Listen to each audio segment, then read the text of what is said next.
Hi there. Today I want to show you how to load a roll of film onto a spool. And I just want to point out that when you shoot your film, it's going to still be in a cassette like this. And actually the process I'm about to show you has to be done in total darkness. But I'm showing you obviously with the lights on, and I'm going to use film that's already been exposed and removed from one of the cassettes just to get started.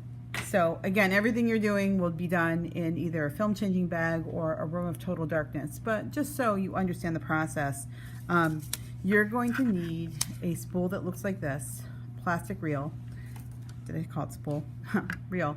And here's the first thing you're going to need to find. And remember, everything that I'm showing you, you'll not actually see. You'll have to feel with your fingers. But you're looking for, or you're finding by feeling, these two little arrows, and you can see that they move back and forth. So you want to line them up so that they are together. That's very important for this to work. Your film, when you get it and you take it out of the reel, it'll actually have something on it called a lead. In other words, it'll look like this, or feel, like this. In other words, you'll see something that looks sort of like that, or you'll feel that, and you need to make that straight across. So I'm going to go ahead and cut that off. So I'm skipping a couple steps. I'm not actually showing you how to take the film out of the cassette yet. I'm just showing you how to get it, once it's at this point, onto the reel. So the way this works, and again, you will do this by feel. So again, you feel around until you find those two little arrows. And it's so much easier, of course, when you're seeing this. So my suggestion is to practice first with your eyes open, and then practice again with your eyes closed, and then practice again with your eyes closed, because people get a little overconfident.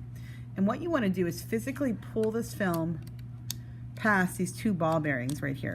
And even with my eyes open, I'm having a little bit of difficulty.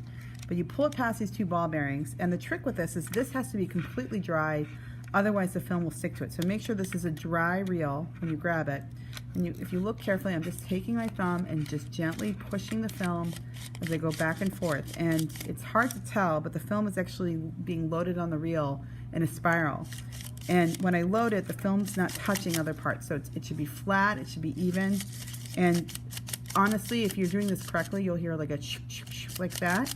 When it's incorrect, you might hear some cracking or snapping, and that means the film's being bent and damaged. And the film is now completely on the reel.